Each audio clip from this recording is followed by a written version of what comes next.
Hello friends, welcome to civils Manthan and GK Gurukul. Sociology की इस video series में हम Haryana civil services HCS mains के लिए सोशियोलॉजी कवर करेंगे प्रीवियस ईयर के क्वेश्चंस के थ्रू।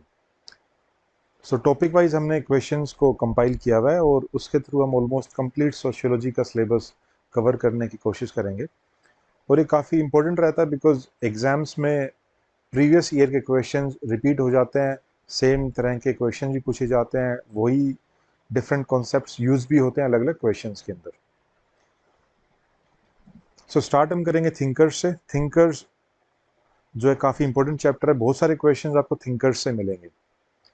इसके अलावा कुछ क्वेश्चंस जहाँ पर थिंकर्स डायरेक्टली नहीं भी पूछे गए हैं, तो वहाँ पर आपको डिफरेंट थिंकर्स की कुछ कॉन्सेप्ट्स हैं, टर्म्स हैं, वो यूज़ करनी है। उसी से हम डिफरेंशिएट कर पाएंगे कि ये सोशियोलॉजिकल आंसर है या जीएस का आंसर है। तो हम स्टार्ट करते हैं कार्ल मार्क्स से। कार्ल मार्क्स काफ़ी इंपॉर्टेंट थिंकर है हमारे, और इनकी जो थ्योरीज दी गई थी वो अगर हम बैकग्राउंड देखें तो उस टाइम पर already functionalist theorist already prevail कर रहे थे। एक तरह से उन्होंने उनका ऑल्टरनेटिव दिया था जो फंक्शनलिस्ट थ्योरिस्ट थे। सेकेंडली, उस टाइम पर बैकग्राउंड में आपके इंडस्ट्रियल रेवोल्यूशन जो है वो यूरोप में आ रखा था। पोस्ट फ्रेंच रेवोल्यूशन जो देखें वो भी, सारे जो सिनेरियोज को अगर आप देखें तो इंडस्ट्रियलाइजेशन और इन सब की वजह से बहुत सारे इनके कुछ नेगेटिव इम्पैक्ट्स भी थे। सोसाइटी काफ़ी फ्लक्स में थी, तो उनको स्टडी करने के लिए और एक मीनिंग देने के लिए कार्ल मार्क्स ने कॉन्फ्लिक्ट पर्सपेक्टिव यूज़ किया था। सो कॉन्फ्लिक्ट पर्सपेक्टिव का इसका मतलब यही है कि किसी भी कॉन्सेप्ट को समझने के लिए वहाँ पर कॉन्फ्लिक्ट को देखा गया। ठीक है, तो यानी कहने का मतलब है कि ऑलरेडी सिस्टम के अंदर जो है, सोसाइटी के अंदर जो है, डिविजन्स हैं, कॉन्फ्लिक्ट हैं। कॉन्फ्लिक्ट, मार्क्स ने जनरली कॉन्फ्लिक्ट को देखा है हैव्स और हैव नोट्स के बीच में। Haves and have nots. Haves कौन है?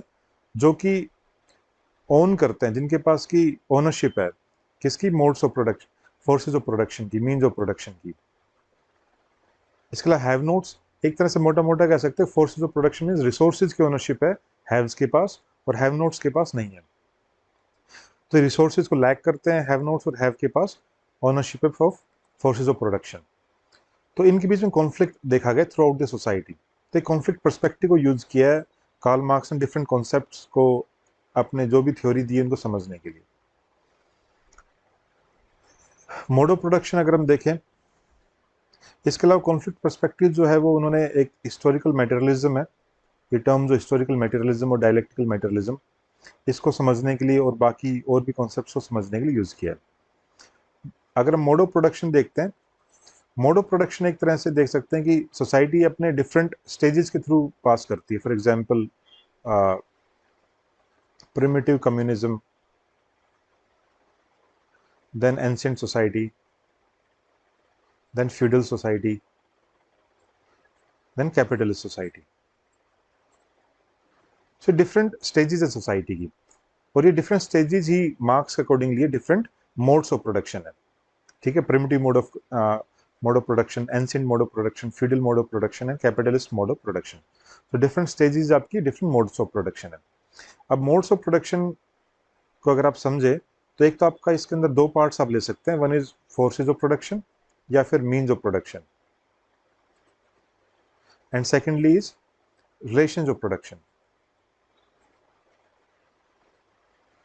सो forces and means of production तो आपके, फॉर एग्जांपल आपकी थिंग्स हैं। फॉर एग्जांपल किसी भी मोड ऑफ प्रोडक्शन है, कैपिटलिस्ट के अंदर आपका कैपिटल एक आपका फोर्सेज ऑफ प्रोडक्शन है, स्किल्स हैं, ये सारी चीजें। फ्यूडल के अंदर आपका लैंड है, ठीक है। एंशिएंट में क्या आपका लेबर है, आपकी मास्टर एंड स्लेव्स हैं यहाँ पे, राइट। सो डिफरेंट इक्विपमेंट्स हैं, डिफरेंट फोर्सेज ऑफ प्रोडक्शन आपके, और मीन्स ऑफ प्रोडक्शन आपके हैं। अब कोई भी एनी मैन, एनी इंडिविजुअल, वो प्रोडक्शन करने के लिए that comes into the relations with the other men as well as things. So the individual comes into the relations of production with these forces of production as well as also with the other individuals as well. सो ये आपके modes of production, ये आपको terms use करनी है different अगर आप question attempt करते हैं तो।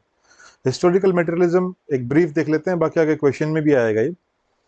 देखो हिस्टोरिकल मटेरियलिज्म, दो टर्म्स देख लो इसकी, दो पार्ट्स में डिवाइड कर सकते हैं, एक हिस्टोरिकल और सेकेंडली मटेरियलिज्म। कहने का मतलब हमने सोसाइटी को उसकी एज ए हिस्ट्री की तरह समझना है, यानी डिफरेंट स्टेजेस की तरह समझना है। प्रिमिटिव कम्युनिज्म है, फिर एंशियंट है, फिर फ्यूडल है, फिर कैपिटलिस्ट है। तो एक तरह से हिस्ट्री है पूरी सोसाइटी की, राइट। और ये सोसाइटी की जो हिस्ट्री है किस पे डिपेंड कर रही है, ये मार्क्स के अकॉर्डिंगली डिपेंड कर रही है इकोनॉमिक इंफ्रास्ट्रक्चर पे, ठीक है, यानी मटेरियल कंडीशंस के ऊपर। इकोनॉमी जो है मार्क्स का सेंट्रल पॉइंट रहा है किसी भी कॉन्सेप्ट को समझने के लिए। सो एक मटेरियलिज्म, मटेरियल कॉन्सेप्ट उनका आ गया, ठीक है। अगर आप देखें एक इन्होंने मार्क्स ने जो है, अगर ये बेस देखें, बेस आपका इकोनॉमिक इंफ्रास्ट्रक्चर है, और ऊपर देखें ये सुपर स्ट्रक्चर है, राइट। सो इकोनॉमिक इंफ्रास्ट्रक्चर है, बाकी सोशल सुपर स्ट्रक्चर है। सो यानी कहने का मतलब कोई भी मोड ऑफ प्रोडक्शन है वहां पर बेसिस क्या है, इंफ्रास्ट्रक्चर क्या है, वो इकोनॉमिक बेसिस है।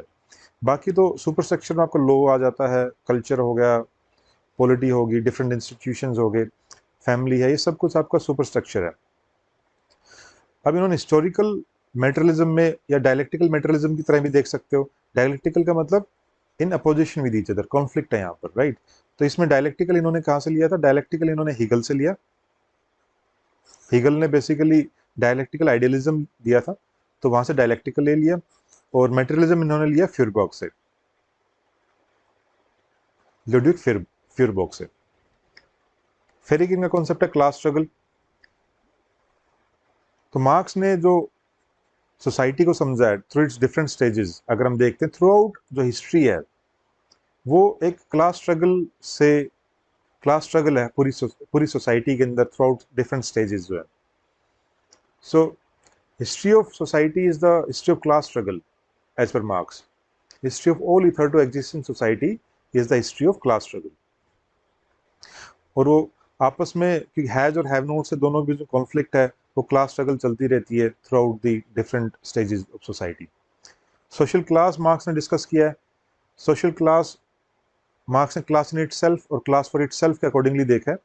क्लास इन इटसेल्फ एक तरह से ऑब्जेक्टिव क्राइटेरिया है, class for itself subjective criteria है मार्क्स के अकॉर्डिंगली क्लास को समझने के लिए। रियल टर्म में क्लास जो है मार्क्स ने समझी है क्लास फॉर इटसेल्फ की सेंस में। क्लास इन इटसेल्फ में डिफरेंट जो मेंबर्स हैं क्लास के, इंडिविजुअल्स हैं, वो एक सेम रिलेशन में है डिफरेंट फोर्सेज ऑफ प्रोडक्शन के साथ में, तो इन्हें सेम क्लास में है। क्लास फॉर इटसेल्फ एक सब्जेक्टिव क्राइटेरिया, जब उनको एहसास हो जाता है कि हम सारे के सारे जो है सेम फोर्सेज ऑफ प्रोडक्शन के साथ सेम रिलेशन, हमारा सेम क्लास है, सेम वे हम एक्सप्लॉइट भी हो रहे हैं, जब ये सब्जेक्टिव अंडरस्टैंडिंग उनके अंदर कॉन्शियसनेस आ जाती है, then it becomes the class for itself. Alienation, briefly अगर हम देखें, एलिनेशन का मतलब है एस्ट्रेंजमेंट, ठीक है, detachment. So estrangement of individuals, right, खुद से भी, right, from the production, from product, from the production process, from themselves also. So चार तरीके से मार्क्स ने एलिनेशन को डिफाइन किया है, वो हम आगे देखेंगे, क्वेश्चन के अंदर भी देखेंगे। From production process, from product, from fellow workers also, and ultimately from themselves. Commodity fetishism भी जो है एलिनेशन की टर्म में ही समझना है, ये टर्म भी यूज करनी, कमोडिटी फेटिशिज्म, ठीक है। इसका मतलब, कहने का मतलब क्या है कि जो वर्कर्स हैं, लेबर्स हैं, उन्होंने एक प्रोडक्ट बनाया, राइट, लेकिन वो प्रोडक्ट से खुद को एस्ट्रेंज फील करते हैं, बिकॉज वो प्रोडक्ट उनको खुद मार्केट में जाके खरीदना पड़ता है। तो बनाया क्रिएटिविटी लेबर की है, वर्कर की है, बट वो एक फेटिश है, राइट, वो अपने आप को दूर समझते हैं उससे, बिकॉज उनकी ओनरशिप नहीं है उसके ऊपर। उन्होंने बनाया but that is for the factory, वो तो मार्केट में जाके खुद खरीदना पड़ेगा, so they are alienated from the product themselves. So commodity fetishism भी जो है इसी के सेंस में समझने के लिए। क्वेश्चन करते हैं प्रीवियस ईयर के कुछ, थोड़ा उससे अंडरस्टैंडिंग बनेगी हमारी। सो इन टर्म्स को यूज करना इसी बेसिक कॉन्सेप्ट से ही है, इन्हीं कॉन्सेप्ट्स को यूज करके हम क्वेश्चंस को अटेम्प्ट करेंगे। यहाँ पर हम उसके स्ट्रक्चर को समझेंगे, बेसिक कॉन्सेप्ट देखेंगे, क्या कॉन्सेप्ट यूज करना है, कैसे यूज करना है, और अल्टीमेटली आपको ये एक तरह से कॉन्सेप्ट्स को ब्रश अप करने में और अंडरस्टैंडिंग बढ़ाने में ये हेल्प करेगा। तो एक 30 मार्क्स का क्वेश्चन आया था HCS में, critically evaluate Marx concept of materialistic interpretation of history. So हमने देखना है कि हिस्ट्री की इंटरप्रिटेशन मेटेरियलिस्टिक सेंस में मार्क्स ने की है, और उसको क्रिटिकली इवेलुएट करना है। सो क्रिटिकली इवेलुएट का मतलब है कि आपको इसका क्रिटिसिज्म लिखना है, बट स्टार्टिंग में तो आप बताएंगे इसके बारे में मार्क्स ने कॉन्सेप्ट क्या दिया था, और लास्ट में फिर उसका क्रिटिसाइज करेंगे, क्रिटिसिज्म देखेंगे उसका। तो स्टार्टिंग में समझने के लिए अगर हम देखें मेटेरियलिस्टिक इंटरप्रिटेशन ऑफ हिस्ट्री का मतलब क्या है, कि मार्क्स ने जो हिस्ट्री है, सोसाइटी की जो हिस्ट्री है, उसको समझाया एक मटेरियल सेंस में, राइट। सो इसमें वही बताएंगे कि मार्क्स जो है, जो हिस्टोरिकल मेटेरियलिज्म जो कॉन्सेप्ट यूज किया है, राइट, यहाँ पर कौन सा कॉन्सेप्ट यूज किया मार्क्स का, हिस्टोरिकल मेटेरियलिज्म। और हिस्टोरिकल मेटेरियलिज्म एक तरह से डायलेक्टिकल सेंस में यूज किया गया, और इसके लिए हीगल से इन्होंने लिया dialectical. Dialectical means in conflict with each other, conflict perspective use किया, राइट। और फ्यूरबैक से क्या लिया है, मेटीरियलिज्म। यानी बेसिकली मार्क्स ने हिस्ट्री को समझाया, हिस्ट्री ऑफ सोसाइटी को, यानी डिफरेंट स्टेजेस ऑफ सोसाइटी को समझा, डिफरेंट मोड्स ऑफ प्रोडक्शन को समझाया थ्रू इकोनॉमिक पर्सपेक्टिव। यानी इकोनॉमी यानी मेटेरियल कंडीशंस हैं वो डिफाइन कर रही हैं आपकी सोसाइटी की हिस्ट्री को, डिफरेंट स्टेजेस ऑफ सोसाइटी को। तो ये आपका बेसिक रहा है इसके लिए। मार्क्स ने बोला है कि फिर आप इसको थोड़ा सा इलेबोरेट करके बता सकते हो, कि मार्क्स ने बताया है कि जो इंडिविजुअल है, मैन है, so in order to survive man has to produce. So production जो है वो एक बेसिक नेसेसिटी है, बेसिक एसेंस है सर्वाइव करने के लिए, राइट। सो जो अपनी बेसिक नीड्स है, बेसिक सर्वाइवल नीड्स है, वो कैसे पूरी करेगा मैन, बाय प्रोडक्शन, ठीक है ना। और प्रोडक्शन ऑफ मटेरियल थिंग्स, अब ये नीड सेटिस्फाई हो जाती है, राइट, बट ये प्राइमरी नीड सेटिस्फाइड होती है, but man remains unsatisfied. Secondary needs को सेटिस्फाई करना है मैन को बाद में, तो उसके लिए क्या करेगा, उसके लिए ह्यूमन या मैन जो है एंटर्स इनटू सोशल रिलेशनशिप्स, किसके साथ में, other individuals as well as from with the other forces of production. अब अगर प्रोडक्शन को और इंप्रूव करना है तो क्या करना, डिवीजन ऑफ लेबर आ जाएगा आपका यहाँ पे। सो डिवीजन ऑफ लेबर आपका आ जाता है तो उससे क्या होगा, आपकी क्लासेस फॉर्म होंगी, राइट। क्लास फॉर्मेशन होती है सोसाइटी के अंदर। क्लास फॉर्मेशन कौन सी, haves and have nots, right. Haves कौन है, which owns the forces of production. So haves control कर रहे हैं फोर्सेस ऑफ प्रोडक्शन को। फिर आपको ये एलेबोरेट करना है through different stages of society. फिर आपको बताना है कि जो हिस्ट्री है ह्यूमन बीइंग की, राइट, वो हिस्ट्री ऑफ क्लास स्ट्रगल है, वो एक हिस्ट्री एक आपकी मेटीरियल बेसिस के ऊपर आपकी बेस्ड है। सो अगर हम देखें primitive communism to ancient society, to feudal society, to capitalist society. अब थ्रू आउट जो अगर हम देखें हिस्ट्री के, प्रिमिटिव कम्युनिज्म में तो आपकी क्लासलेस सोसाइटी है ऑलमोस्ट। फिर क्लासेस फॉर्म होने स्टार्ट होती है एंशिएंट सोसाइटी से, यहाँ की क्लास बन गई मास्टर एंड स्लेव। तो यहाँ पर आपके ownership of forces of production start होता है, क्लासेस स्टार्ट हो जाती है, haves and have knots create होते हैं, राइट। तो यहाँ पर भी क्या मटेरियल कंडीशंस है, इकोनॉमिक बेसिस है इस सोसाइटी के अंदर भी। क्लास स्ट्रगल होता है, उसके बाद फ्यूडल सोसाइटी आती है। फ्यूडल में क्या आपका लॉर्ड्स एंड सर्व्स, तो यहाँ पर लैंड आपका जो है वो एक आपका इकोनॉमिक बेसिस है। सेम वे कैपिटलिस्ट सोसाइटी, यहाँ पर कैपिटलिस्ट या फिर बुर्जिया, और सेकेंडली प्रोलेटेरिएट या फिर लेबर क्लास। सो इस तरीके से जो है डिफरेंट स्टेजेस के दौरान जो है मटेरियल इकोनॉमिक बेसिस है वो माउल्ड करता है रेस्ट ऑफ द सोसाइटी को। तो इवन अगर हम अपने इस कॉन्सेप्ट को देखें, इकोनॉमिक, ये भी बताना आपको, इकोनॉमिक इंफ्रास्ट्रक्चर है और आपके सोशल, ये सुपर, तो जो सुपर स्ट्रक्चर है वो माउल्ड होता है बाय इकोनॉमिक इंफ्रास्ट्रक्चर के थ्रू आउट द हिस्ट्री, अगर आप देखें इस चीज को, राइट। सो जो हर एक स्टेज है हिस्ट्री की वो एक क्लास स्ट्रगल के साथ में है, बट नेचर ऑफ जो स्ट्रगल है और जो पार्टिसिपेंट्स हैं वो क्वालिटेटिवली डिफरेंट होते हैं, डिफरेंट स्टेजेस के दौरान डिफरेंट है। सो एंटागोनिस्टिक अगर हम देखें, इनके बीच में रिलेशन रहा है between haves and have knots through out the society, और इकोनॉमी जो है वो एक मेजर बेसिस रहा है थ्रू आउट सोसाइटी, आगे सोशल चेंज के लिए, क्लास स्ट्रगल के लिए, और सोसाइटी को आगे इवोल्व करने के दौरान जो है डिफरेंट इसके अंदर कॉन्सेप्ट से वो आपको इस तरीके से यूज करने हैं। इसके अगर हम ये तो एक बेसिक आपने बताया, आपने कॉन्सेप्ट को समझाया। बेसिकली मार्क्स ने जो है हिस्टोरिकल मेटेरियलिज्म या फिर मेटेरियलिस्टिक इंटरप्रिटेशन ऑफ हिस्ट्री जो है ये मार्क्स ने इस तरीके से दी है। फिर आपको इस पे क्रिटिसिज्म पे भी फोकस करना है, बिकॉज क्रिटिकली इसको एनालाइज करना है।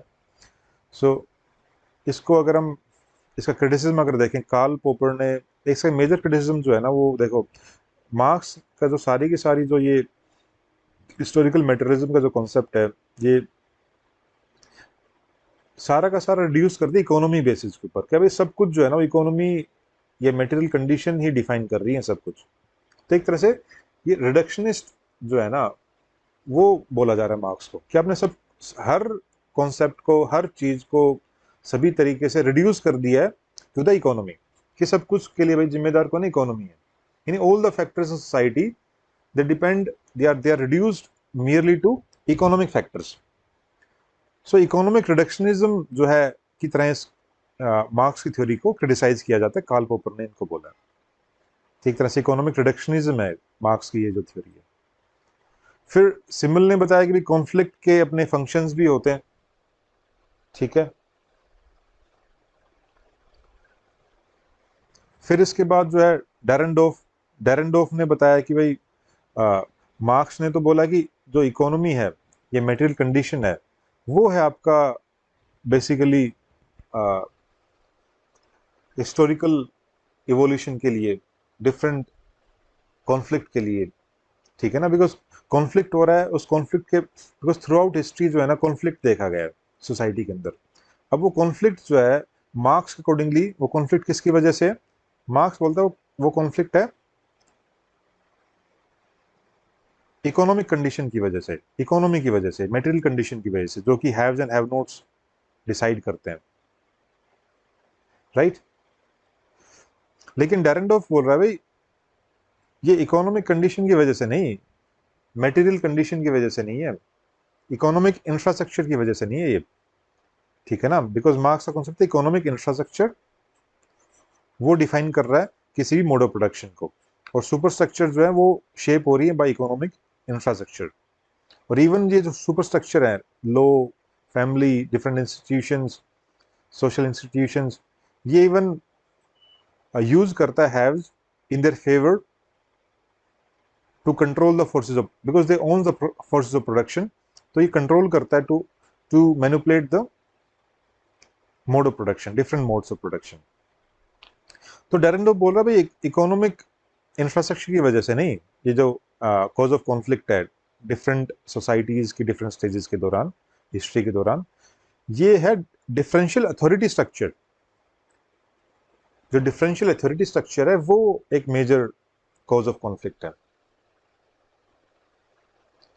इसके अलावा आप ये भी बता सकते हो, बिकॉज मार्क्स का ये जो था, जो भी कॉन्फ्लिक्ट पर्सपेक्टिव जो यूज किया इन्होंने in the material conception interpretation of history, ये एक तरह से macro macro macro evolutionary aspect है, ठीक है, मैक्रो लेवल पे इन्होंने देखा है, जब बिकॉज पॉजिटिविस्ट है ये। जबकि जो नॉन पॉजिटिविस्ट अगर हम देखें, नॉन पॉजिटिविस्ट इनको क्रिटिसाइज करेंगे बिकॉज उन्होंने वो माइक्रो रियलिटी पे बेस्ड होती है इनकी अंडरस्टैंडिंग। सो एक पॉइंट ये भी डाल सकते हैं क्रिटिसिज्म के अंदर। नेक्स्ट क्वेश्चन देखते हैं, ये 7.5 मार्क्स का क्वेश्चन है, class in itself and class for itself. तो इसको आपको शॉर्ट नोट्स की तरह लिखना है। अभी हमने पढ़ा था सोशल क्लास के बारे में, स्टार्टिंग में कॉन्सेप्ट्स देखे थे कि सोशल क्लास होती है, फिर उसको हम समझते हैं क्लास इन इटसेल्फ की सेंस में और क्लास फॉर इटसेल्फ की सेंस में। जो सोशल क्लास क्या होती है, वो एक तरह से अगर हम देखें मार्क्स अकॉर्डिंगली, सोशल क्लास होती है एग्रीगेट ऑफ पर्संस, ठीक है, एग्रीगेट ऑफ पर्संस, और ये पर्सन जो कि same functions, sorry just a moment,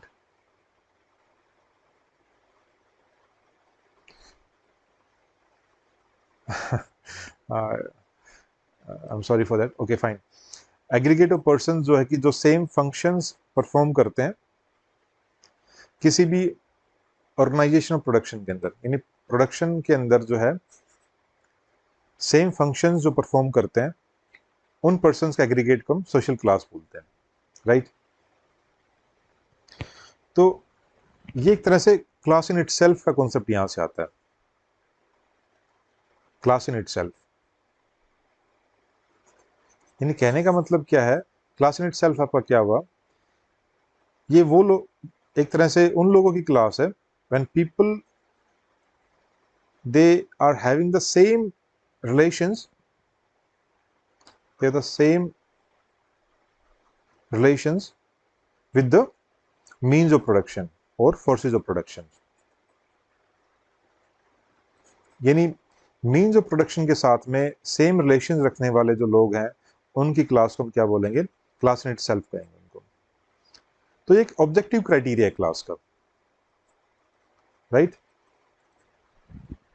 और मार्क्स ने बोले क्लास इन इटसेल्फ जो एक रियल सेंस में क्लास नहीं है, it's not a class in real sense, class in itself is not a class in real sense. Real sense में class कौन सी है, क्लास फॉर इटसेल्फ है, ठीक है। क्लास फॉर इटसेल्फ क्या है, एक सब्जेक्टिव क्राइटेरिया है, right, subjective criteria of class. तो यहां पर जो मेंबर्स होते हैं क्लास के, उनको ना केवल सिमिलर कॉन्शियसनेस होती है कि भाई वो, कहने का मतलब ना केवल सेम रिलेशंस में है with the means of production, but उनको एक सिमिलर कॉन्शियसनेस भी है कि भाई हम इस क्लास से बिलोंग करते हैं, right. So they not only have the similar or same relation with the means of production, but they also share the similar consciousness that they belong to that class. तो वो आपस में consciousness भी share करती है कि हम इसी क्लास से बिलोंग करते हैं, तो उससे क्या होगा, आपस में बॉन्डिंग बढ़ती है उनकी, राइट, वो एक ग्रुपिंग बनती है, यूनिटी बनती है उनके बीच में। जब उनको एहसास होगा कि हमें एक्सप्लॉइट किया जा रहा है सभी को, तो वो इस उनको लगेगा हम एज ए क्लास हमें एक्सप्लॉइट किया जा रहा है, राइट। तो जब ये क्लास इन इटसेल्फ वाली फीलिंग क्लास फॉर इटसेल्फ के अंदर कन्वर्ट होती है, तो उसके बाद ही जो है जो ऑप्रेस्ड है, right, for example proletariat is oppressed in capitalist mode of production. जब कैपिटलिस्ट मोड ऑफ प्रोडक्शन में क्लास इन इटसेल्फ कन्वर्ट होती है क्लास फॉर इटसेल्फ में, तो उस टाइम प्रोलिटेरिएट को एहसास हो जाता है कि they are being exploited by the capitalist class, by the bourgeois class. Because जब वो सिमिलर कॉन्शियसनेस शेयर करेंगे, हम एक्सप्लॉइट किया जा रहा है, देन उसके बाद क्या होगा, they get United and revolution happens, फिर वो ओवरथ्रो करेंगे ऑफ द कैपिटलिस्ट क्लास।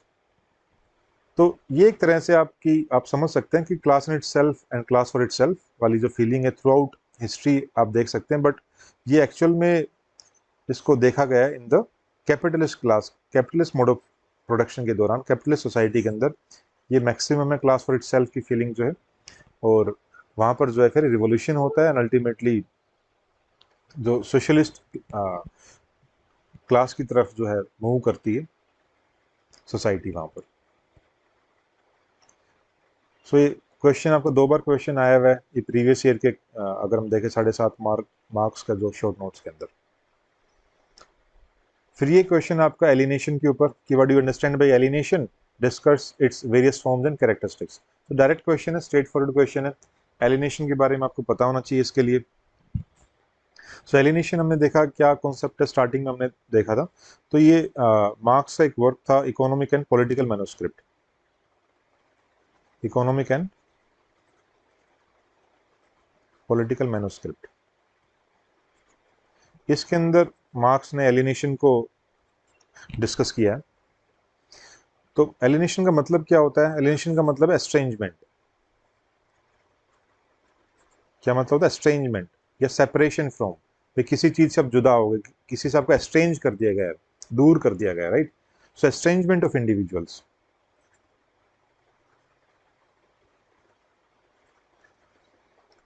किससे? खुद से भी है, प्रोडक्शन प्रोसेस से, डिफरेंट डिफरेंट तरीके से जो एलिनेशन होता है। सो मार्क्स ने बोला कि भाई जो एस्ट्रेंजमेंट जो है, ये एस्ट्रेंजमेंट ऑफ जो ह्यूमंस है, पीपल है, it is rooted in the social structure.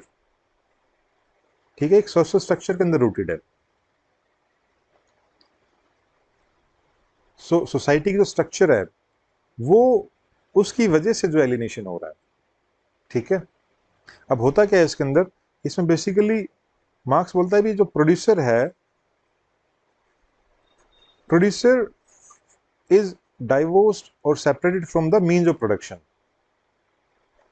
Different means of production होते हैं, राइट? तो उससे वो एस्ट्रेंज हो जाता है, उससे वो डाइवोर्स्ड हो जाता है, राइट? तो उस केस में क्या होगा? उस केस में जो डेड लेबर है, डेड लेबर क्या है यहाँ पर? कैपिटल। मार्क्स बोलते हैं उस केस में डेड लेबर इन कैपिटल जो है वो डोमिनेट करती है। किसको डोमिनेट करती है? लिविंग लेबर को, यानी वर्कर को। ठीक है, यानी कैपिटल डोमिनेट करिए वर्कर को, यानी dead labour is dominating the living labour, that is worker को। अब एग्जांपल लेते हैं, एग्जांपल दिया मार्क्स ने इसमें। फॉर एग्जांपल कोई शू मेकर है, फॉर एग्जांपल शू मेकर जो है वो, उसका प्रोडक्ट क्या? शूज है, वो शू बनाता है, राइट? लेकिन ये इसने फैक्ट्री के लिए बनाया, प्रोडक्शन की है, तो मार्केट में बिक जाते हैं, वो उसको खुद यूज नहीं कर सकता है, कैनॉट यूज फॉर हिमसेल्फ। सो उसकी जो क्रिएशन है, यानी शू मेकर की जो क्रिएशन है, राइट, वो एक ऑब्जेक्ट जो है वो सेपरेट हो गया है उसके क्रिएटर से, यानी उसकी क्रिएशन, यानी उसका शू है वो सेपरेट हो गया फ्रॉम इट्स क्रिएटर। तो क्रिएटिविटी सप्रेस होगी यहाँ पे, तो कोई मतलब ही नहीं। वो कह रहा है कि शू मेकिंग एक तरह से उसका लाइवलीहुड बन गया है, ना कि उसकी क्रिएट करने की या काम करने की अर्ज को सेटिस्फाई कर रहा है वो, just for livelihood that person is working. ठीक है, सो यहां पर अगर हम देखें तो एक तरीके से एलिनेशन ने क्या किया? एलिनेशन ने जो ह्यूमन एसेंस है, एसेंशियल ह्यूमन एसेंस है, उसको डिनाई कर रखा है। ह्यूमन एसेंस मार्क्स अकॉर्डिंगली कहां पर देखने को मिलता है? मार्क्स कहता है जो ह्यूमन एसेंस है वो वर्कर की लेबर में रियलाइज होता है कि उसने क्या प्रोडक्ट बनाया है। ठीक है, वो उसकी क्रिएटिविटी है, उसके अंदर उसका ह्यूमन एसेंस है। तो जब आपने उसको, उसके क्रिएटिविटी यानी उसके लेबर यानी उसके जो उसने प्रोडक्ट बनाया उसी से जुदा करते हैं, because the worker doesn't has any control over it's on product, वो तो उसको मार्केट से आके खुद ही खरीदना पड़ेगा। ठीक है, तो उसकी जो क्रिएटिव एक्टिविटी है वो अब जो है वो एक तरह से सप्रेस हो गई है और एंटायरली सेपरेट कर दिया है क्रिएटिविटी को, ह्यूमन क्रिएटिविटी को फ्रॉम इट्स ओन क्रिएटर से। तो इसको मार्क्स ने समझाया in terms of commodity fetishism की सेंस में। सो कमोडिटी फेटिशिज्म, ये यूपीएससी में भी और मेंस में क्वेश्चन आया हुआ है, कमोडिटी फेटिशिज्म। सो कमोडिटी फेटिशिज्म का मतलब यही है कि जो कमोडिटी है, जो वर्कर ने जो कमोडिटी बनाई है, जो लेबर बनाया है, जो वर्क है उसका, वो प्रोडक्ट है, वो उससे वो एक तरह से फेटिश की तरह देख रहा है, काइंड ऑफ गॉड और kind of that creation, because वो उसको अपने आप को देख ही नहीं पा रहा है उसके अंदर, because the worker doesn't has any control over it. वो लेबर, वो एक तरह से उसको पैसे मिल रहे हैं, उसको लेबर मिल रही है, बदले में पैसे मिल रहे हैं, बट वो उसको ओन नहीं करता है, उसको मार्केट से खुद ही जाके खरीदनी पड़ेगी। सो कमोडिटी फेटिशिज्म यही है उसका, कि the labour doesn't has any control over it. ठीक है, तो अब इसको एलिनेशन को जो मार्क्स ने डिफरेंट तरीके से समझा है। एक इसका एलिनेशन जो रहा है वो रहा है alienation from the process of production. Alienation किससे एलिनेशन देखा है? फ्रॉम प्रोसेस ऑफ प्रोडक्शन से। Secondly alienation from the product, कि जो प्रोडक्ट बनाया है उससे एलिनेशन हो गया। तीसरा एलिनेशन है फ्रॉम फेलो वर्कर्स से, कि जो साथ काम करने वाले उनसे भी एलिनेशन है। और चौथा एलिनेशन है खुद से, from one self, from himself और her self, you can say. सो पहले वाले ने प्रोसेस ऑफ प्रोडक्शन के सेंस में क्या कहना चाह रहा है कि उसके ऊपर कंट्रोल नहीं है, कि एक तरह से आप ये कह सकते हो कि जो प्रोसेस ऑफ प्रोडक्शन है प्री डिफाइंड है, राइट? भाई असेंबली लाइन है, जो भी है, तो प्री डिफाइंड है, वैसे ही काम करना है उसने, कोई कंट्रोल नहीं है उसका वर्कर का उसके ऊपर। तो वो उससे अपने आप को एलिनेट फील करता है। प्रोडक्ट से भी, बिकॉज जो प्रोडक्ट बना रहा है उसके ऊपर भी उसका वर्कर का कोई कंट्रोल नहीं रहता है, कितना बनाना है, किस क्वालिटी का बनाना है, किस क्वांटिटी किस क्वालिटी में बनेगा, सब कुछ प्री डिफाइंड है, वर्कर के हाथ में कुछ कंट्रोल नहीं है। ठीक है, और उसके बाद जो उसको बनाने के बदले में उसको वेज मिल रहा है, तो वेज मिल रहा है, बट अल्टीमेटली उसके ऊपर ओनरशिप नहीं है प्रोडक्ट के ऊपर, तो एलिनेट फील करता है वर्कर अपने प्रोडक्ट से भी। फेलो वर्कर्स के साथ में, बिकॉज अगर हम देखें इंडस्ट्री के अंदर काम बहुत ही, फैक्ट्री के अंदर बहुत ही कंपार्टमेंटलाइज तरीके से हो रहा है, राइट? एक कुछ काम किए जा रहा है, साथ में दूसरे वर्कर्स के साथ में इंटरेक्शन ही नहीं है, कंपार्टमेंट्स में काम हो रहा है, ओवरऑल ऐसे काम नहीं कर रहे हैं वो। सो अपने फेलो वर्कर्स, इसके अलावा सपोज करते हैं कि 14-15 घंटे का काम है किसी फैक्ट्री के अंदर, राइट? उनको टाइम ही नहीं मिल पाता है अपने फेलो वर्कर्स के साथ में इंटरेक्ट करने का। इसके अलावा जो काम कर रहे हैं उसी में वो लगे हुए हैं।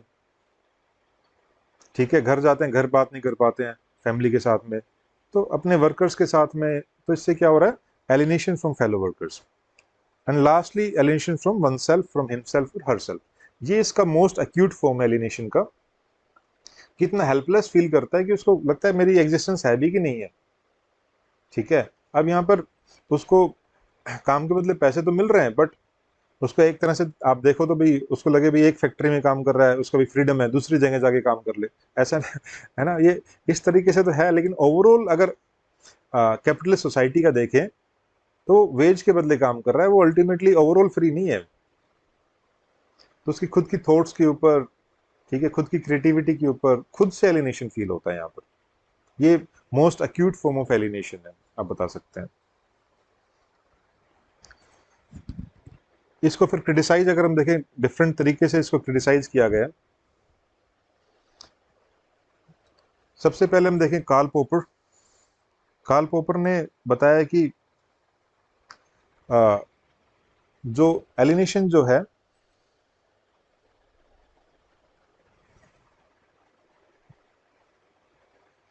कि जो एलिनेशन जो है कार्ल पॉपर के अकॉर्डिंगली, वो एक तरह से क्रिएटिव आइडियाज भी लेके आ सकता है, राइट? सो जैसे मार्क्स ने बताया कि एलिनेशन से सब कुछ यहाँ पे कॉन्फ्लिक्ट पर्सपेक्टिव के अकॉर्डिंगली सब उसका बुराई हो रहा है, यानी अल्टीमेटली सोसाइटी भी उससे एक तरह से नेगेटिव और रिपरकशन ही झेल रही है यहाँ पे, बट ऐसा नहीं है। कार्ल पॉपर बोलते हैं कि क्रिएटिव आइडियाज भी आ सकते हैं from the alienation. Secondly Merton का से आप क्रिटिसाइज कर सकते हैं। मर्टन ने बताया कि जैसे एलिनेशन है तो उस केस में क्या हो सकता है, रिबल बन सकता है, ठीक है ना। जो एग्जिस्टिंग जो सोशल स्ट्रक्चर है, अगर वो उससे एलिनेट फील कर रहा है तो एक तरह से रिबल हो जाएगा, ठीक है। अगर रिबल होगा तो उससे क्या होगा, इनोवेट करेगा, राइट। उसके अंदर अगर आप देखें डिफरेंट फेजेस, मर्टन जब स्टडी करेंगे वहां देखेंगे रिबल क्या इनोवेट करते हैं, राइट। फिर गोल्डथोर्प एंड लॉकवुड की एक एफ्लुएंट वर्कर स्टडी है। इस affluent worker study of Goldthorpe and Lockwood में इसने बताया कि जो वर्क जो है ना, एक तरह से is just a means to an end, ठीक है। ये जो काम कर रहा है इंसान जिसकी वजह से वो एलिनेट फील कर रहा है जो भी है, तो ये वर्क से जो है एक एक तरह से एक मीन है वर्क एंड का। और एंड क्या है यहाँ पर, एंड वो कह रहे हैं कि एंड यहाँ पर हाईएस्ट स्टैंडर्ड ऑफ लिविंग है, ठीक है। यानी जो लेबर को या वर्कर को जो पैसा मिल रहा है उससे अपनी higher standard of living maintain कर रहा है। तब इंसान वो नहीं सोच रहा वो फैक्ट्री में क्या काम कर रहा है, तब अपने इस एंड के ऊपर फोकस होता है कि भाई उसको इतनी सैलरी मिलेगी और इससे वो ये लिविंग अपनी मेंटेन कर पाएगा, अपनी स्टैंडर्ड ऑफ लिविंग ये बना पाएगा। और ज्यादा काम करेगा तो हायर सैलरी होगी और अपनी हायर स्टैंडर्ड ऑफ लिविंग रहेगी, ठीक है। तो वर्कर्स जो इसके बारे में ज्यादा कंसर्न होते हैं, अपने स्टैंडर्ड ऑफ लिविंग सेकंड के बारे में, ना कि वर्क के ऊपर की भी कैसा क्या काम कर रहे हैं। फिर CW मिल्स ने बताया वाइट कॉलर, इसका एक स्टडी है CW मिल्स की वाइट कॉलर के बारे में। तो CW मिल्स में बताया, मिडिल क्लास को स्टडी किया है CW मिल्स ने वाइट कॉलर के अंदर, बताया कि ये एलिनेशन केवल वर्किंग क्लास में नहीं है, ये एलिनेशन आप व्हाइट कॉलर वर्कर्स के अंदर भी आप देख सकते हैं। उस क्लास में भी वो वर्किंग क्लास, केवल वर्किंग क्लास एलिनेशन नहीं सफर कर रही, बट व्हाइट कॉलर जो स्टाफ है वो भी एलिनेशन सफर कर रहा है। बिकॉज मार्क्स अकॉर्डिंग तो दो ही क्लास बन रही थी, एक हैव्स और एक हैव नोट्स। तो मार्क्स ने तो हमेशा क्लास को दो ही फॉर्म में डिवाइड किया है, हैव्स एंड हैव नोट्स की फॉर्म में, राइट। बट यहाँ पर मिल्स बोल रहे हैं कि भाई जो व्हाइट कॉलर वर्कर्स है वो भी एलिनेशन फील कर सकते हैं। फॉर एग्जाम्पल आप बता सकते हैं जैसे फॉल्स पर्सनैलिटी है, बहुत बार जो व्हाइट कॉलर वर्कर्स उनको फॉलो करनी पड़ती है हॉस्पिटलिटी सेक्टर्स में खास तौर से। फॉर एग्जांपल फेक स्माइल्स हैं, राइट। सो ये सब चीज़ें हैं, तो ये लोग भी एलिनेट फील करते हैं। आप एयर होस्टेस जो होती हैं आप देखते हैं fake fake kind of that's a profession, part of the profession. अगर उसका चाहे कुछ भी मूड है नहीं है, प्लेजेंट एक्सपीरियंस रहा कि नहीं रहा पहले, but still the people have to smile, right. So एक तरह से ये भी एक एलिनेशन ही है, खुद से भी क्या काम कर रहे हैं उससे भी, तो वो भी एलिनेशन फील करते हैं यहाँ पर। रॉबर्ट ब्लोनर ने एलिनेशन बताया कि एलिनेशन डिपेंड्स ऑन टेक्नोलॉजी, कि क्या टेक्नोलॉजी यूज कर रहे हैं वर्क के ऊपर, उसके ऊपर जो है वो डिसाइड करेगा एलिनेशन को, ठीक है। ना कि बस इकोनॉमिक बेसिस जो हमने बताया अभी डिसाइड किया कि हैव्स और हैव नोट्स के लिए चीज़ें नहीं डिसाइड कर रही कि इकोनॉमी को कौन ओन कर रहा है, फोर्सेज ऑफ प्रोडक्शन को कौन ऑन कर रहा है, केवल वही चीज डिसाइड नहीं कर रहा है एलिनेशन। या फिर डिसाइड कौन कर रही है, टेक्नोलॉजी डिसाइड कर रही है कि किस लेवल की टेक्नोलॉजी काम पे यूज की जा रही है, ठीक है। जैसे फॉर एग्जांपल आप कह सकते हैं कि जो असेंबली लाइन वाली जो टेक्नोलॉजी है, वहां पर इंसान ज्यादा, वहां पर लेबर ज्यादा एलिनेशन फील करेगा, ठीक है। और इसके अलावा कुछ सपोज करते हैं जहां पर क्रिएटिव इनपुट्स यूज की जा सकती हैं लेबर की, ठीक है, जहां पर डिवीजन ऑफ लेबर जो है बहुत हाई नहीं है, ठीक है, जहां पर लो डिवीजन ऑफ लेबर है, उस तरह की टेक्नोलॉजी के अंदर फॉर एग्जांपल प्रिंटिंग जॉब्स हैं, राइट, जहां पर क्रिएटिव इनपुट्स यूज की जा रही हैं लोगों की, ऑथर्स हैं या कुछ और, तो वहां पर जो है वो डिसाइड करेगा कि एलिनेशन जो है डिफरेंट रहेगी। सो टेक्नोलॉजी डिसाइड कर रही है यहाँ पर। सो ये क्रिटिसिज्म रहा है मार्क्स का यहाँ पर। सो नेक्स्ट आपका है, Marx has developed his theory of class conflict in his analysis of capitalist society। सो ये बता रहे मार्क्स ने जो अपना कैपिटलिस्ट सोसाइटी को जो स्टडी किया है, ठीक है, वहां पर मार्क्स ने क्लास कॉन्फ्लिक्ट की थ्योरी को डेवलप किया है, ठीक है। मार्क्स का बता सकते हैं बैकग्राउंड की किस टाइम के दौरान ये आया, जब इंडस्ट्रियलाइजेशन जो है यूरोप के अंदर स्टार्ट हुआ था, सो जो उसकी इंडस्ट्रियलाइजेशन की वजह से जो उसके बैकड्रॉप्स थे, स्लम कंडीशंस और बहुत सारे डिफरेंट बैकड्रॉप्स इंडस्ट्रियलाइजेशन के, उस टाइम दौरान मार्क्स ने स्टडी किया था और अपना ये क्लास कॉन्फ्लिक्ट की थ्योरी को दिया था। और वहाँ पर मार्क्स ने इसको स्टडी करने के लिए इकोनॉमिक बेसिस, इकोनॉमिक इंफ्रास्ट्रक्चर को बेस बनाया, राइट। इकोनॉमिक इंफ्रास्ट्रक्चर, ये सुपर स्ट्रक्चर जो कि सोशल सुपर स्ट्रक्चर है। तो अब बता सकते हैं कैपिटलिस्ट सोसाइटी के अंदर भी बताया कि ये जो कैपिटलिस्ट मोड ऑफ प्रोडक्शन है, कैपिटलिस्ट सोसाइटी है, यहाँ पर जो फोर्सेज ऑफ प्रोडक्शन जो हैं या मीन्स ऑफ प्रोडक्शन जो हैं जो ओन करते हैं, वो हैव्स और दूसरे हैव नोट्स। तो हैव्स जो हैं वो एक्सप्लॉइट कर रहे हैं हैव नोट्स को, because haves are the owners of the means of production. और वो इकोनॉमिक इंफ्रास्ट्रक्चर को डोमिनेट करते हैं और इस सुपर स्ट्रक्चर को यूज करते हैं टू फर्दर देयर डोमिनेंस। और इसकी वजह से इन दोनों जो क्लासेस, ये दो क्लासेस डेवलप होंगी आपकी, haves and have nots. Haves are the owners of the resources, have nots they are not the owners. बल्कि हैव कैपिटलिस्ट सोसाइटी में जो बुर्जिया क्लास है वो प्रोलेटेरिएट क्लास के लेबर को यूज करती है, दो ये इनको पे करते हैं बट उनके लेबर को यूज करते हैं for their own benefit, to maximize their own profit, right.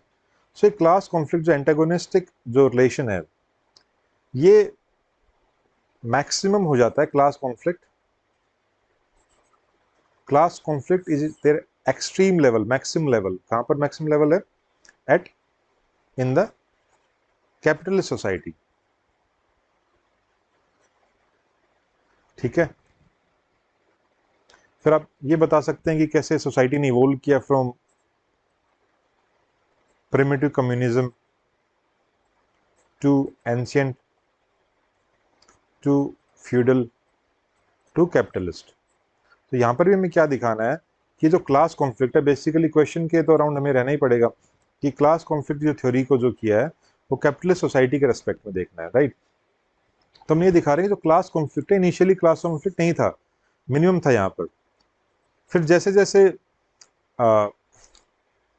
Division of labour बढ़ा है, right, and as per the different stages of society, different modes of production जो है, जो फोर्सेज ऑफ प्रोडक्शन के ऊपर ओनरशिप बढ़ी है, उसकी वजह से उसके बाद जो है individuals, man came into the relations of production और डिफरेंट क्लासेस बनी है, राइट, बिकॉज प्रोडक्शन बढ़ाना था टू मीट देयर नीड्स, और man are perpetually unsatisfied animal, Marx ने बोला है। तो विद टाइम जो है, विद डिफरेंट स्टेजेस जो है, यहाँ आप बता सकते हो क्लास कॉन्फ्लिक्ट इस तरह से यहाँ पर इंक्रीज कर रहा है इन द इंक्रीजिंग स्टेज। और मैक्सिमम कहाँ पर आ रहा है? इन कैपिटलिस्ट सोसाइटी। तो कैपिटलिस्ट सोसाइटी के अंदर जो क्लास कॉन्फ्लिक्ट है हैव्स एंड हैव नॉट्स का, वो मैक्सिमम है। सो क्लास एंटागोनिज्म जो आपस में अगर देखने को आता है between the two different classes, so that can be seen as, so अब ये जो क्लास कॉन्फ्लिक्ट है, ये मार्क्स ने बताया थ्रू आउट हिस्ट्री तो जरूर है ये, और इवन मार्क्स अकॉर्डिंगली क्या है कि मार्क्स अकॉर्डिंग जो कॉन्फ्लिक्ट है उससे क्या हो रहा है? क्लास स्ट्रगल हो रही है। So Marx according history of all hitherto existing society is the history of class struggle. और ये क्लास स्ट्रगल ही किस वजह से? क्लास कॉन्फ्लिक्ट की वजह से, राइट। और ये क्लास कॉन्फ्लिक्ट अगर आप देखें, free man and slave, different stage of society, ये डिफरेंट क्लास कॉन्फ्लिक्ट आपको देखने में है। Free man and slave, patrician, plebeian, lord and serf, guild master and journeyman. So overall देखें, in a word oppressor and oppressed, they stood in constant opposition to one another. एक तरफ oppressor और एक तरफ oppressed. So oppressor and oppressed, they're in constant opposition to one another, in the complete antagonism। तो ये क्या आपका class conflict है, ठीक है। इसको हम इसका क्रिटिसिज्म आप देख सकते हो। लास्ट में कुछ पॉइंट क्रिटिसिज्म से रिलेटेड भी आपको लिखने चाहिए। सो मार्क्स एक कोई भी कुछ भी अगर ध्यान नहीं आता है ना, मार्क्स से क्रिटिसिज्म के लिए एक तो आपका फंक्शनलिस्ट स्कूल तो हमेशा क्रिटिसिज्म में रहेगा, राइट।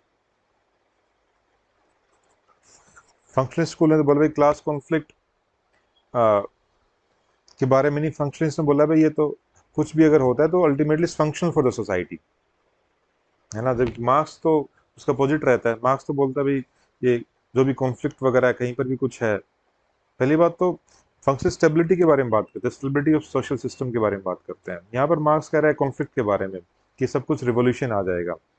कैपिटलिस्ट सोसाइटी के बारे में फिर आपको बताना है, ये भी आपको एक्सप्लेन करना है कि अल्टीमेटली जब ये यहाँ पर क्लास इन इट सेल्फ जब कन्वर्ट होगी क्लास फॉर इट सेल्फ में,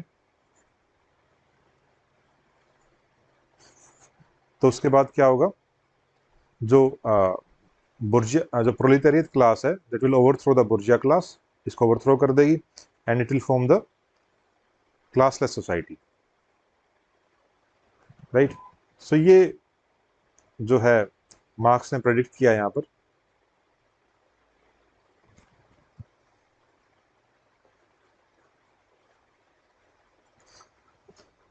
सो फंक्शनलिस्ट इसका एक क्रिटिसिज्म हो सकता है। इसके अलावा आप बता सकते हैं कि जो एक वेबर भी आप बता सकते हैं। वेबर ने क्या बोला है कि भाई मार्क्स तो वो कहता है भाई दो ही क्लास रहेंगी, राइट, हमने देखा है हैव्स एंड हैव नोट्स, लेकिन वेबर कहता है कि भाई दो हॉस्टल ग्रुप नहीं बनेंगे जबकि बहुत सारी क्लासेज आ जाएंगी, right. For example labour class, उसके बाद पैटी बुर्जिया, फिर वाइट कॉलर जॉब्स, ठीक है, ऐसे बहुत सारी इनको और क्लास एंटेगोनिज्म जरूर इनके बीच में रहेगा, राइट। सो वेबर ने इसको इस तरीके से क्रिटिसाइज किया है। फिर आप कह सकते हैं कि मार्क्स ने बोला है कि ये जो क्लास कॉन्फ्लिक्ट है, इस क्लास कॉन्फ्लिक्ट ये इकोनॉमी इसका मेजर बेसिस है, राइट। एक तरह से फिर से आप कह सकते हैं कि एक रिडक्शनिस्ट फैलेसी है, राइट, बिकॉज सब कुछ सारे के सारे जो क्लास कॉन्फ्लिक्ट, मार्क्स ने क्या बोल दिया, सभी फैक्टर्स को रिड्यूस करके बोला इकोनॉमी एक फैक्टर है जो कि मेजर फैक्टर है, जबकि ऐसा नहीं है। इसको एक तरीके से रिडक्शनिस्ट फैलेसी की तरह इसको क्रिटिसाइज किया जा सकता है, राइट। इसके अलावा मार्क्स ने बोला कि भाई लास्ट में जो है क्लासलेस सोसाइटी बन जाएगी, है ना, कॉन्फ्लिक्ट आएगा और कैपिटलिस्ट सोसाइटी के बाद क्लासलेस सोसाइटी बनेगी। तो क्लासलेस सोसाइटी जो एंड में it looks too simple to be accepted, right. ऐसा होना कुछ लग नहीं रहा है, इतने सालों से हम देखे जा रहे हैं, क्या क्लासलेस सोसाइटी होगी है। Capitalist society has been at its maximum, अगर हम देखते हैं फिर भी still there is no classless society. Even in many of the capitalist countries, जो कैपिटलिस्ट सोसाइटीज है, वहां पर सोशलिज्म की तरफ भी बहुत सारे ऐसे हेल्थ इंश्योरेंस है, डिफरेंट सोशल सिक्योरिटी स्कीम्स है वहां पर ही चल रही हैं, तो ठीक है, डिफरेंट जो सुपर स्ट्रक्चर है वो भी पार्टिसिपेट कर रहा है टू इंश्योर कि डिफरेंट एनजीओज हैं ये पार्टिसिपेट कर रही हैं, लॉज हैं पार्टिसिपेट कर रहे हैं कि to reduce the inequality, right, to reduce the class division. तो इस तरीके से जो है आप इनको क्रिटिसाइज कर सकते हैं मार्क्स को। So that's all for today's class. Marks का ये जो कंप्लीट हो जाता है, इसके साथ ये जो चैप्टर है, प्रीवियस ईयर के क्वेश्चंस हमारे मार्क्स से सारे हो गए जितने भी एचसीएस में आए हुए थे। इसी तरीके से हम डिफरेंट टॉपिक्स कवर करेंगे डिफरेंट क्वेश्चंस के साथ में। And be in touch, keep on watching. If you like this video, please subscribe and share. Thank you. जय हिंद, जय भारत।